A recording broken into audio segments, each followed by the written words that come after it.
everyone to back again another episode in the Active Action podcast. I'm your host, Dr. Nazif, back again another episode where we will discuss today a medical aspect is pain-free movement.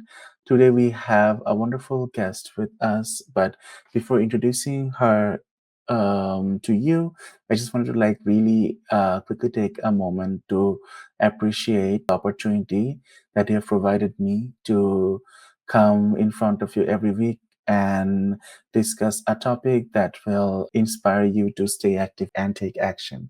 And that is our motto of the Active Action podcast. And we really hope we can do that through every episode. I really also want to thank you to all my dear audiences for sticking up with us and having being so engaged. Like we have seen your feedback. We constantly see our social media numbers going up and the views are going up as well, and really helpful. And we really feel supported when we see that. It really helps us, motivates me to create new content. Thank you so much for the support. And without further ado, I'll be introducing my guest. Good evening, Dana. How are you doing? I'm doing well. Dear audience, as I mentioned for today's podcast, our topic is pain free movement. And we have today with us Dana Jones. She is a fitness coach and also the host of the Pain Free Athlete podcast. Thank you so much, Dana, for your time and also for agreeing to share some words of wisdom with our audiences. I'm sure they will take some valuable advice and inspiration from the conversation that we'll have today. Please introduce yourself to our audience. Hi, everyone. My name is Dana Jones, and I'm a fitness coach and also podcast host.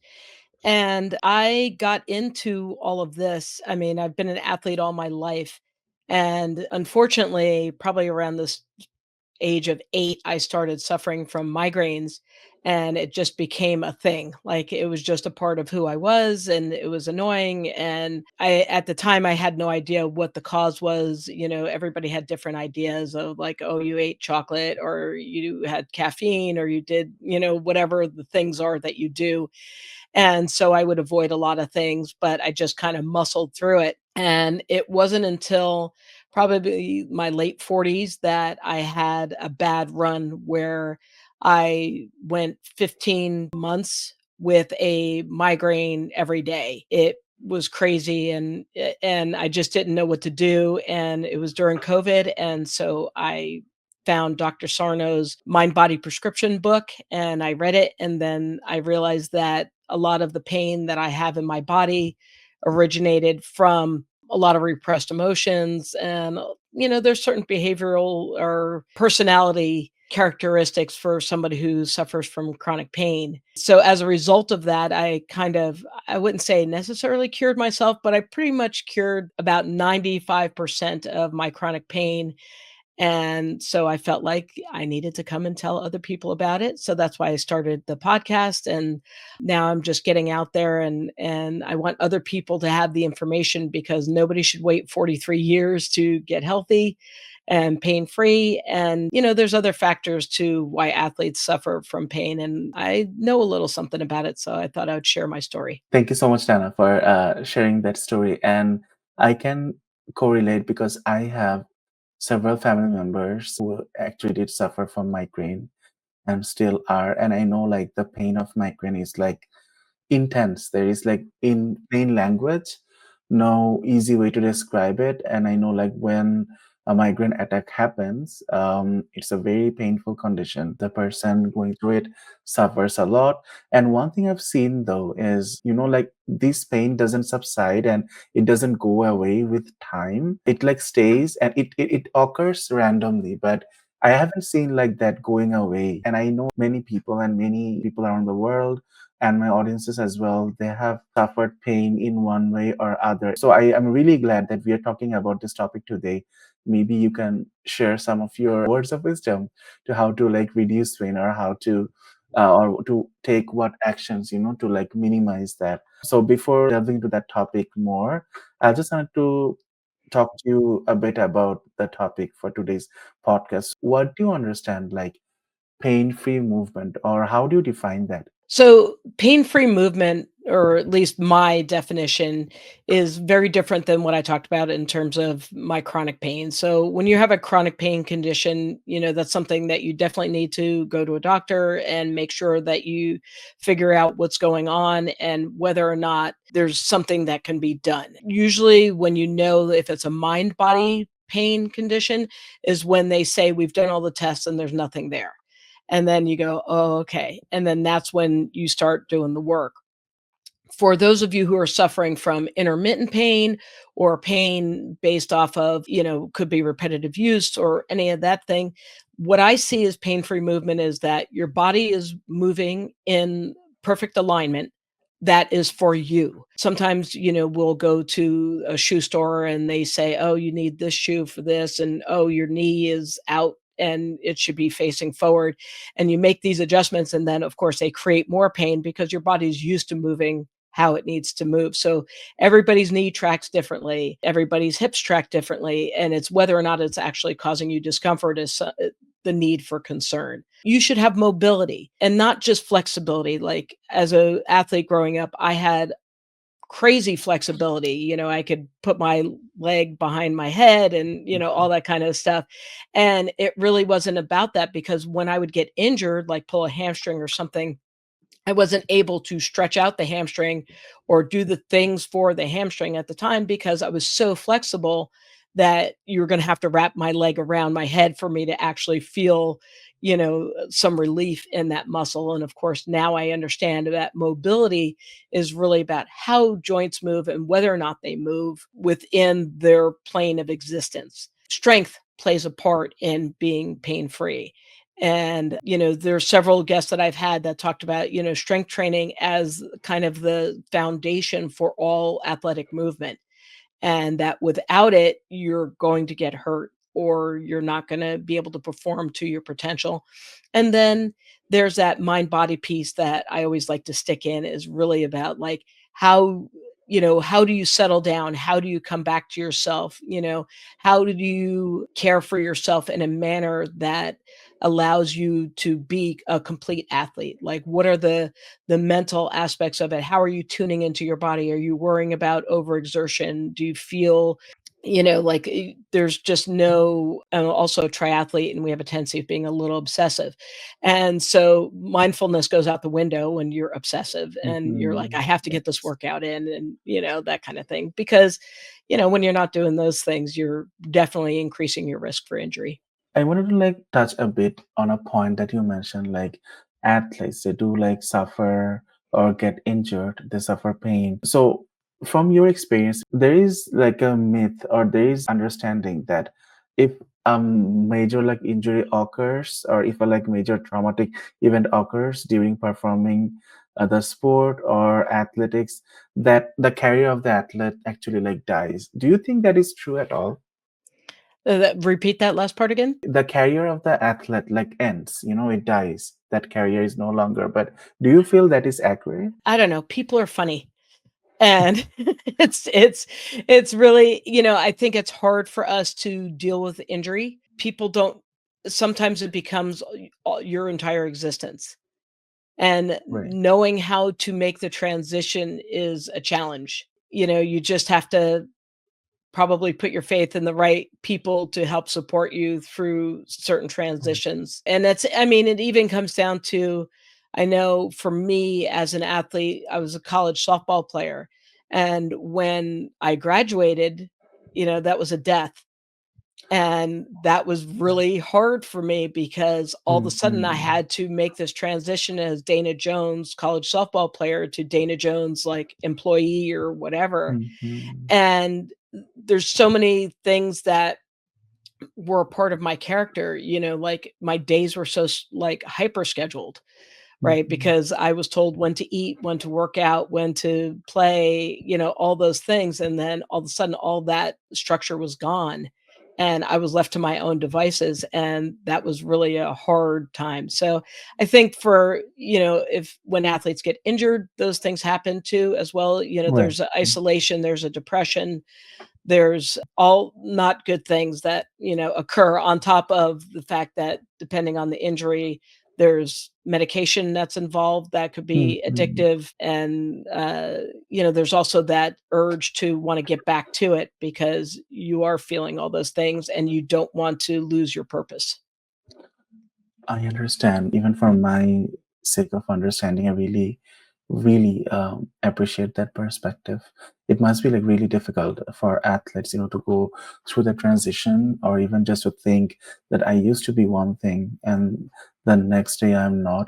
It's just because like I know like it's not completely like related to a topic, but I have been like following YouTuber who did a lot of stunts with road bikes, and I know like his career like stopped at a very early stage. I think when he was like around 25, and Mhm. what would be like a very promising career. So I really like got hurt seeing that. I want to like ask you again, coming back to the topic, that why do you think pain-free movement is essential for an overall health? I just feel like as a lot of people age, there's things that you can ignore. As a young person, you're like, "Oh, that my elbow hurts when I do this," and it's like, "Oh, I'll just ice it and and it'll be okay."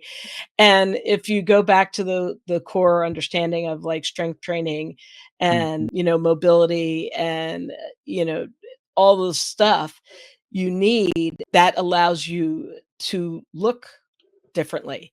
And, Mhm. the example I always have is my grandmother.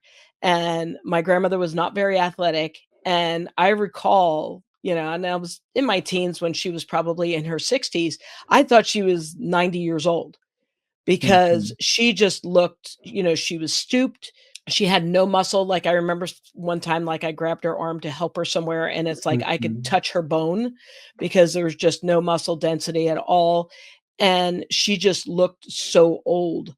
And, I'm almost to the age where my grandmother was because I'm 55, Right. Right. and Yeah. I don't look like my grandmother. How does that help people overall? Is like, one, longevity, right? You hear about Peter Attia and everybody talking about the things that you need to do to really Mhm. be able to exist. And if you are being able to participate in things a lot longer, Right. then that's going to keep your heart healthy, it's gonna keep, your bone density up, Mhm. all the things that make you look incredibly old. And of course, overall, it's like, those people, because I think, my grandmother was born in, I wanna say 1911 or something like that, 1915, somewhere in there. And, she lived a very hard life.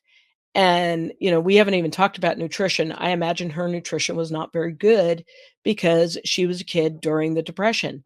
And so they got the food when they got the food, and, vegetables were not available and all those things. So adding in, the lifting and the being mindful about your movement and then adding in nutrition, I think is going to allow us to live a lot healthier and a lot longer than my poor grandmother. So, although she did live until she was like 85, but, it's again, I don't know how well her life was because of the fact that she wasn't able to Mhm. move the way that she wanted to move, and it was kind of sad watching her. While like sharing that story, you touched a bit about age and pain. So I know like Dana, there is a myth regarding like pain associated with age, and also pain associated with being doing exercise a lot. So I just want to like talk to you about this myths a bit. So what is like your understanding, about the myth of like, being pain coming automatically when you age, or when you do a lot of exercise, or these kinds of things? Do you really think these are associated? Well, there's always, being an athlete, there's always the myths. And, one of the crazy ones is, right, no pain, no gain, which is a bunch of bullshit. Excuse me, sorry. Yeah. Um, but, No, that's it's you should never, push yourself beyond and to the point where it's causing you enough discomfort for you to, have to prove mhm. something to anybody. But there's also, as I'm, coaching older clients, I'm hearing these things that, they're hearing from their doctor. It's like, "Oh, the reason why your knee hurts is because you're bone on bone." Or the reason of this is happening is because you're getting old. Or, so there's a lot of I want to say medical model myths that are pushed on people to have explanations for their pain. And, like I have a client that has no cartilage in their knee Oh, and they were in okay. pain, but they Mhm. started doing some exercises and the proper exercises to build up all the muscles surrounding it, and the pain went away. And the reality is the most cartilage that you'll have in between your bones is when you're an infant because you haven't put Mhm. any pressure on any of your joints. And then as we age, you're eventually going to get bone on bone because that's what happens. Cartilage wears away through movement. And as long as you're moving, then that's going to happen. Whether or not there's pain there is really up to you. And it's also up to the mindset, right? I mean, I wanna say that pain is a real thing, right? And that's one of the things that in the chronic pain community, sometimes, people will misinterpret and say, "Oh, when you say that pain is a mind-body condition, that you're saying it's in my head." And the Mm. reality is it's not in your head because what your brain interprets, your body will feel. Right. And so pain is very real. You can make yourself hurt just like, there was a study where the two different people is like, a guy got put a nail through his boot. And, he Mhm. was screaming and freaking out because he thought he was going to die because, the nail's in his boot. He gets to the ER, they pull off his shoe, and the it went between his toes. But he just Oh. saw the vision of it and he absolutely lost his mind. Now, we could say, "Oh, yeah, that's kinda crazy," but he was feeling actual pain. I mean, the medical staff was responding to him as if he was somebody who was injured because he felt that pain. Mhm. There's been other cases where people have, done it always seems to be around construction equipment, which I always think is interesting, where they've taken a nail gun to the head or whatever, and they experience no pain because they don't Oh, even know it's there, and it's not until somebody right. Right. highlights that it's there Mhm. that they're like, "Holy crap, that really hurt." So, just I think understanding that there is this conception now that, or perception that you have to experience pain because you're older or that it's just normal, and it's not. There are ways to reverse pain, and there are different programs out there, and again, you have to find the program that's for you.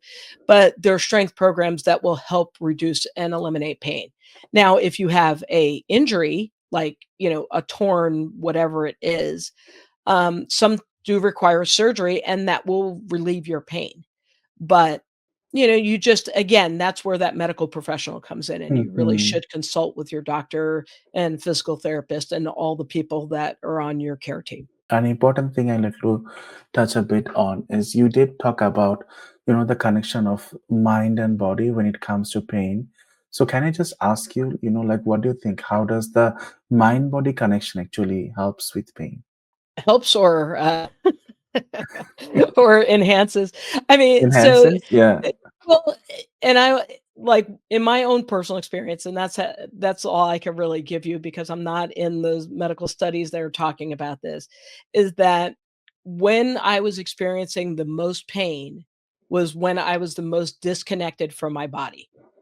And that Mhm. is really where everything is that because when you start suffering from pain, there's this, you wanted to distance yourself, right? And Right. Yeah. it from regular conversation, right? You're like, oh, I have a Mhm. headache. So I'm going to take some Advil because I want to continue doing what I'm doing and I want the pain in my head to go away. That's fine. But when you're getting down the line and it's something that's, chronic or whatever, that detachment or the need for detachment really kind of brings the pain to the forefront, right? Because you're like, Mhm. "I don't wanna know that it's here, my toe doesn't hurt," and the more you talk about your toe, then your toe hurts, and you're Right. kinda stuck Yeah. with it. And, when you start really diving into why something hurts or what's the Mhm. reasoning behind it. And again, your toe could hurt because you kicked, your dresser yesterday when you were barefoot. So of course your toe's going to hurt. But if your pain comes out of nowhere and it's there, and it's getting your attention, now you need to think about like what are things that are going on right now. So for instance, a lot of people will be at work and they'll notice, if they have a stressful day, their back hurts. Right. Well, is it because you have a slip disc or you have this or you have that, or is it because you're stressed because you have a Mhm. timeline and whatever. For me, a lot of it, like I said, was about that not really dealing with emotions. I was raised in the idea of, to be seen and not heard kind of thing. So my opinion didn't matter for a lot of stuff, especially as a young child. Not that I'm saying that young children should be running free and doing stuff, but I never had the ability to speak up for myself, or at least I thought I Mhm. didn't have the ability. So then my response was to stuff it. And, then I was in the military and you have people screaming in your face and you can't scream back, so you stuff it. And so that became a pattern for me, is to stuff my response to a lot of moments that could possibly anger me or make me sad or frustrated or any of those things. And so then it just became a default setting for me, is to stuff my stuff Mhm. essentially. And your body says, okay, we'll allow you to stuff that one. Okay, you could stuff that one, but after a while, it goes, we're kind of over this. We only have so, the jar is pretty full. So we're going to give you something to, get your attention. It's like, oh, I'm going to give you knee pain. I'm going to give you hip pain. Okay, I'm going to make your head hurt. Oh, your head, you're not responding to head pain. So now we're going to add something else, And so then it starts to add up. And a lot of times when you're dealing with somebody who especially has chronic pain conditions, you'll notice that it's not one thing, that Right. it's multiple things. And on top of it, to add in the mind body piece, there's usually a personality type. And people who suffer from chronic pain are typically people that are type A personality. Those are your people pleasers. They really just want to do everything and want to control everything. And, we can't control anything aside from your perception of events. And so that creates a lot of frustration. And then frustration leads, unfortunately, to a lot of pain. So, how do you reverse that? Is you start to ask yourself questions and you start to, do different things. I know meditation is very frustrating for a lot of people because they think that they have to sit in place and, follow their breath and, don't want to have monkey mind and all those things. Mhm. But, there's other ways to do meditation. You could do it walking meditations. You can, do observations of sounds in Mhm. your room. There's all kinds of things, or talk to your pain. I've my own personal thing was journaling. And we Right. tease and Yeah. we call it rage on the page. Mhm. Mhm. That was a good way because I found out that if I am mad at my boss and I write down a bunch of stuff about how I'm so angry and everything else, I'm able to get the frustration out. And then, of course, the resolution would come in a clear manner after I was able to get past the initial anger, frustration, or whatever I was feeling. So that's kind of how, as an athlete, you need to deal with that. Like if you're trying to hit a shot and it's not working, then, and you're getting frustrated and you're not seeing the result, then that's one way of like sitting back and, having like, what am I feeling? Why is this result so important? Because a lot of times it's really not important, but you're just making it important at the time. I really feel, the mind and the body is like indeed like interconnected with pain, and it's like your perception of pain. And when you are in pain, like how would you like train your mind, to bear that? And that is another thing, that how your body reacts to your mind. I think the as humans, the pain is inevitable, it will come, but it's also important how we train our mind to bear with that. You also touched about leading out the frustrations and angers, and that is also a pain, like frustration and anger is causing you pain. So how do you like get relieved of that? One good thing you mentioned, what you did was journaling. I feel journaling is also very effective. There are many other ways, you can relieve your pain. An important bit is self-realization, and to recognize how you can actually relieve the pain, what actually works for you. Think of that and really like to just try it out. It might be doing some exercises can help your mind taking off from things, doing some activities, some gardening, reading books, writing a journal, playing some games in videos. But whatever like you want to do and you can get that frustration or anger out, I think it's very important, because having a healthy mind doesn't hurt at all to relieve the pain. So I to like ask you a bit about, can you share with my audience what are the like signs of dysfunctional movement? I think I'll give it so I have a client, and Mm-hmm. I haven't seen her in a while, and so I was on Facebook one day, and she fell. And Mm-hmm. she, posted about her that she fell and, whatever, and I said, "You need to come see me." And she's like, "Oh, no, no, I'm hurt. I can't come see you." I said, "Oh, no, you need to come see me." And so she comes to see me and we sit down and we're talking about this. I said, "Tell me what happened." And she goes, "Well, the sidewalk did this and, whatever. And I got, caught up in it. And then I just ended up falling." And she fell pretty good. Like she, landed, it Mm-hmm. was like knees, hands, face, Oh wow. which is never a good fall. No. And so, Mm-hmm. of course, it was like, I'm older. Now I'm my mom. I'm falling and, whatever. And I said, "No, that's bunk, that's not true." And she's like, "Well, what's going on?" I said, "Well," and I had her do a few exercises and I said, "Well, the reason why you fell is because your foot isn't moving right and Mm-hmm. ankle mobility isn't there." And she's like, "Well, what are you talking about?" And I had her do an exercise and showed her that her ankle wasn't moving really at all. And she goes, Mm-hmm. "Well, I've had plantar fasciitis and whatever and all this other stuff." And so we started to detect essentially of, like, Mm-hmm. what was going on. And essentially what was happening was that her hip flexors were weak. And as a result of her hip flexors being weak, she wasn't lifting her knee when she was walking. Mm-hmm. And then with the lack of ankle Wow. mobility, she landed funny, because Mm-hmm. the terrain changed. So she landed funny and then got caught and then fell down. And so we, moved through all that and then gave her a few exercises, gave her some homework for doing water fitness and other things because she's not a huge fan of working out.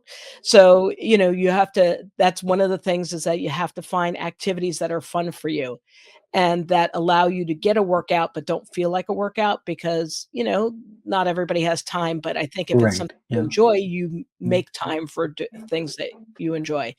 But that was an example of, Mm-hmm. dysfunctional movement, and, it came from her having plantar fasciitis. Now doing all those exercises, the plantar fasciitis went away. Oh, And so now okay. she's out and she's 'cause, she was That's walking good. her dog and she wasn't walking her dog because she had the plantar fasciitis. So there was a lot of things that led to that dysfunction, and it was, culminating, right? All these Mm-hmm. different events that lead to this. Fortunately, she didn't get hurt too badly, um, but that's when people, usually when somebody gets hurt is when they realize that something isn't working properly, right? Or you get injured. And it's a weird injury. It's never like a tear or, something like that. It's Mm-hmm. always something that is more of a repetitive or a fall. I always remember Peter Goskew talking about one of his clients, and Peter Goskew is a movement specialist, and he's located in Southern California, San Diego area. And he had a client who came in because she broke her wrist. And he Oh did the wow. same thing. And he asked her, he said, "Well, how did you break your wrist?" She said, "Well, there's a magazine on the floor. I didn't see it. And I stepped on it and I slipped and I fell. And I braced myself and, whatever." And so he Mm-hmm. talks about the idea that if she had actual core strength, meaning not abdominal strength, but core strength, meaning Right. kneecaps to shoulders Mm-hmm. strength, she would have slipped and just slid a little bit, but then regained her balance. But because she did not have core strength, she ended up slipping and taking a hard fall. So Right. that's where that dysfunction comes in, is that that's why you do all exercises. Like, you look at the guys that go to the gym, and sorry, it's Mm-hmm. mostly guys who are like, "I'm going to bench, I'm going to squat, and then I'm going to deadlift and I'm going to leave." And they don't do anything else. And they get hurt as well because of the fact that they're not working on their core strength. They're not working on their twisting.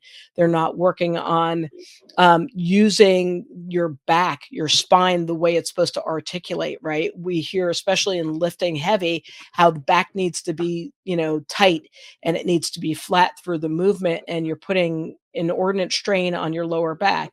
And it's like our spine has vertebra for a Mhm. reason, and it's because it's supposed to you're supposed to use every one of those to make movement. And so that's why you are supposed to do exercises that work all the way up your back. And again, having that strength will allow you to avoid silly things like falling, or, not that they're silly, but you know what I'm saying? Like something that's Mhm. preventable is probably Right. Yeah. something. Thank you so much for that answer, Dana. And dysfunctional movement, I can resonate because I had like one of my friends who used to go to the gym and do a very, very set pieces of exercise, mostly like deadlifting, weightlifting, that kind of thing. But it actually like led to devastating consequences for him later on. But we need to like understand and recognize like where thing is occurring, what habit of us triggering. It's very important that how we lead our life, what type of trainings or what type of exercise we do, how our lifestyle is, but we have to be really mindful and cognizant of those.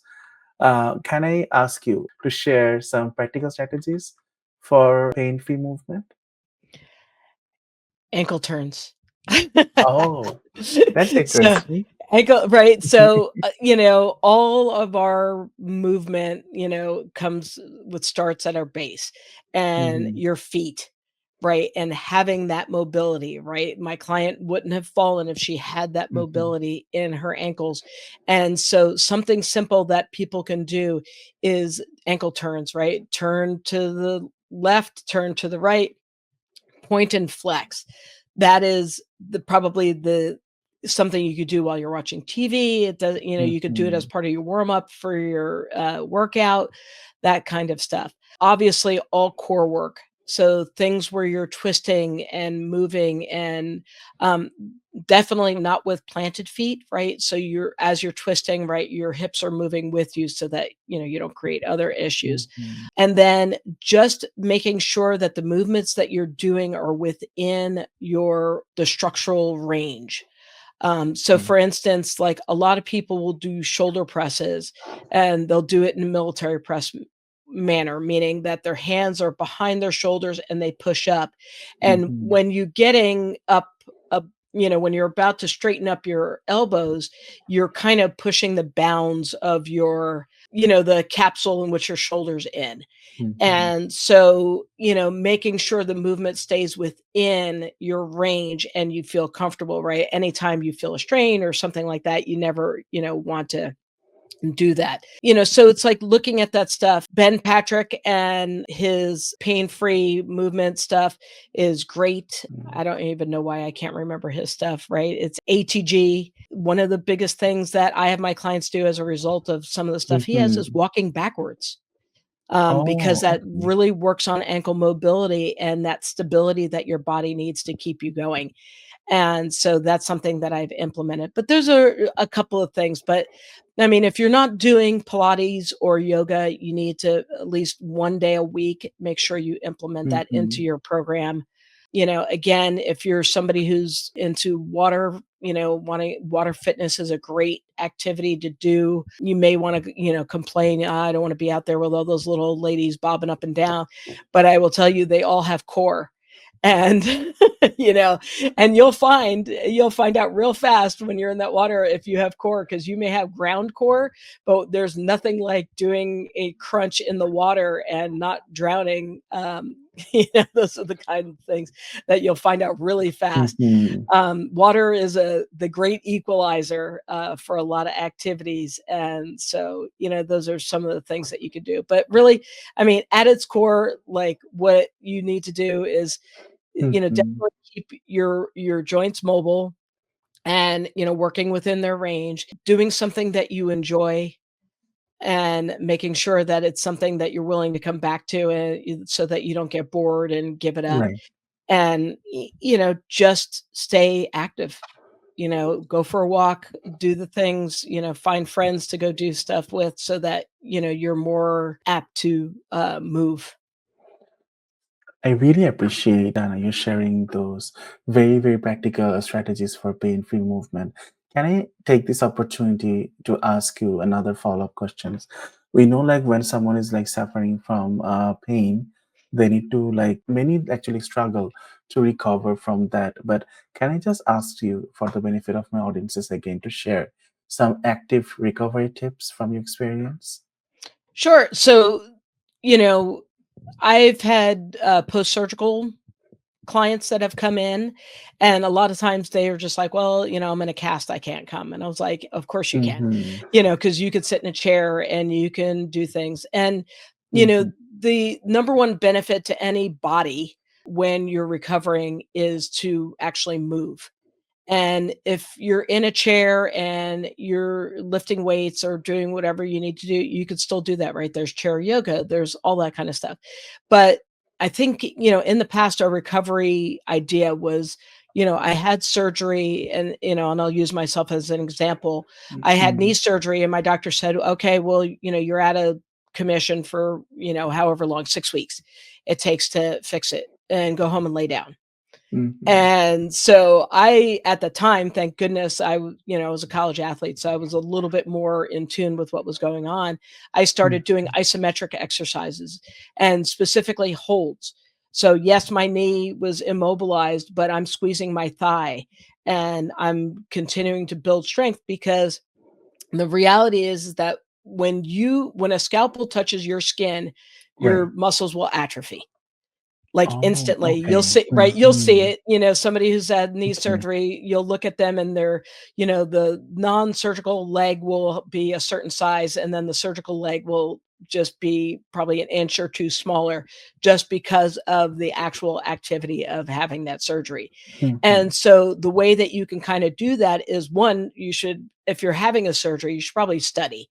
And what I Okay. mean is that you do exercises beforehand to get everything strong surrounding the area that you're getting operated on. So if you're doing a knee surgery, you're going to be doing push-ups, you're going to be doing all the stuff because if you're going to be on crutches, you need to be able Right. to be strong. You're doing your ab exercises, you're making sure your other leg is working, and even the surgical leg, you can do leg lifts, you can do isometric exercises. There's little things that you can do to study. And then post surgical, the isometric is the easiest thing. Now, thank goodness, we're a lot smarter. So now, like when you have a surgery, they're having you walk, right? Think about it. Mm-hmm. Like, if you've gone for a family member who's had surgery, they're like, well, have you done your lap today?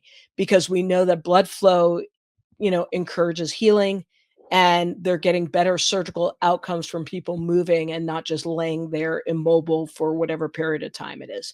So, getting out and walking, if it's something lower leg where it's a severe injury, like I have a friend who he plays football, his one of the players fell back on him and tore all the ligaments in his knee, Mm-hmm. but he can use a hand cycle, to make sure, that the upper body is still moving and still getting a little cardio workout while he's waiting for that leg to recover. So the biggest thing is that when you're doing something, movement, as much as you can, just because you're going to get all those good blood cells heading in the Mm-hmm. right direction and allow you to get back at it a lot faster. I would ask my dear audiences, like, if you do have any questions for our guest today, Dana Jones, or you to know a bit more about our guest, you can do that by going to our website, activeaction.fm, and there is a web page dedicated to Dana Jones. I put up the link in the video. It's activeaction.fm/person/Dana dash Jones. So if you have any questions, feel free to ask Dana, and also don't forget to like tune into her podcast as well. So just moving on to that, Dana, I wanted to like ask you a bit, what do you actually discuss in the Pain Free Athlete podcast, if you can let our audiences know? So, I have a fun time. I love hosting podcasts. I love talking to people. Bring in nutrition experts. I bring in Mhm. athletes who have recovered from chronic pain. I bring in, I had a hypnotherapist on there, and we talked about how that mind body piece is good for certain circumstances, for people who are struggling with either chronic pain or even in athletic performance. I had a mind coach that worked with athletes. So, I just try to find people that I'm hearing, from my audience that they're interested in hearing about. Right now, the focus is a lot on nutrition because it's that time of year.